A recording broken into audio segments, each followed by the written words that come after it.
Assalamualaikum, sahabat-sahabatku. Selamat datang di channel Mutiara Ilmu, tempat kita menjelajahi kisah-kisah inspiratif dari dunia Islam. Kisah yang akan kita bahas hari ini bukan hanya tentang kesulitan, tetapi juga tentang harapan, keberanian, dan pelajaran hidup yang bisa kita ambil. Dari pengalaman pahit yang dihadapi hingga momen-momen indah yang mengubah hidupnya, kita akan melihat bagaimana keteguhan iman bisa membawa seseorang menuju kebangkitan.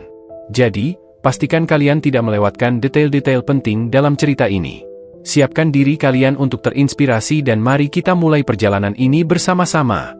Jangan lupa untuk subscribe dan aktifkan notifikasi, agar kalian tidak ketinggalan konten-konten menarik yang akan kami hadirkan. Kamu punya hutang? Tolong jangan lakukan 7 hal ini ya agar jalan hidupmu selalu dimudahkan oleh Allah. Sebagaimana kita ketahui, hutang itu diperbolehkan dalam Islam, bahkan orang yang mau memberikan pinjaman alias hutang pahalanya lebih besar daripada bersedekah. Hal tersebut sesuai dengan sabda Rasulullah Shallallahu Alaihi Wasallam. Pada malam aku diisrakan, Mikraj, aku melihat tulisan di atas pintu syurga, pahala sedekah ialah 10 kali ganda dan pahala memberi hutang ialah 18 kali ganda. Aku bertanya Jibril kenapa memberi hutang lebih banyak pahalanya daripada sedekah? Jawabnya, karena orang yang meminta sedekah dalam keadaan meminta sedangkan dia mempunyai harta. Sedangkan orang yang meminta pinjaman tidak akan meminta pinjaman kecuali karena sesuatu keperluan. Hadits riwayat Ibnu Majah dan Baihaqi. Namun, bagi yang berhutang, seyogianya jangan melakukan 7 hal berikut ini. 1. Berniat tidak melunasi hutang.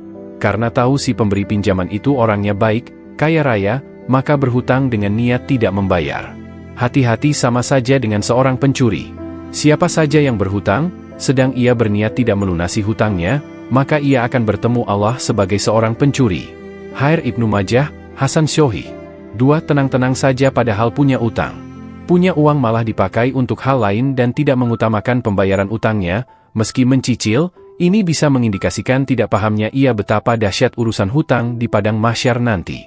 Barang siapa mati dan masih berhutang 1 dinar atau dirham, maka hutang tersebut akan dilunasi dengan diambil amal kebaikannya, karena di sana, akhirat, tidak ada lagi dinar dan dirham. Hair Ibnu Majah, Syahih. 3. Tidak mencatat utang piutang. Utang sedikit pun perlu kita catat agar tidak terlupa, jangan remehkan urusan catat-mencatat utang piutang ini. Wahai orang-orang yang beriman, apabila kalian melakukan utang piutang untuk waktu yang ditentukan, hendaklah kalian menuliskannya. Quran Surat Al-Baqarah 282. 4. Menunda pembayaran hutang.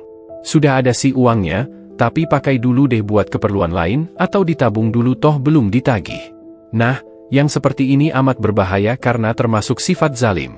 Menunda-nunda, bayar hutang, bagi orang yang mampu, bayar, adalah kezaliman. Hair Bukhari dan Muslim. 5. Mempersulit dan banyak alasan dalam pembayaran hutang. Selalu cari-cari alasan dalam menunda pembayaran hutang merupakan hal buruk yang sebaiknya kita hindari. Selain tidak lagi mendapat kepercayaan orang, juga bisa memperoleh kebencian Allah. Allah, Azza wa Jalla akan memasukkan ke dalam surga orang yang mudah ketika membeli, menjual, dan melunasi hutang. Hair Ahmad, An-Nasai, dan Ibnu Majah. 6. Meremehkan hutang walaupun sedikit. Jangan pernah sekali-kali meremehkan perkara hutang, karena ruh anak Bani Adam yang telah meninggal dunia akan terkatung-katung alias gentayangan di alam sana jika hutangnya belum dibayar. Ruh seorang mukmin itu tergantung kepada hutangnya hingga hutangnya dibayarkan. Hair Ahmad, At-Tirmidzi, Ad-Darimi, dan Ibnu Majah. 7. Jangan pernah berbohong kepada pihak yang memberi hutang. Sesungguhnya, apabila seseorang berhutang, maka bila berbicara ia akan dusta dan bila berjanji ia akan ingkari. Hair Bukhari dan Muslim.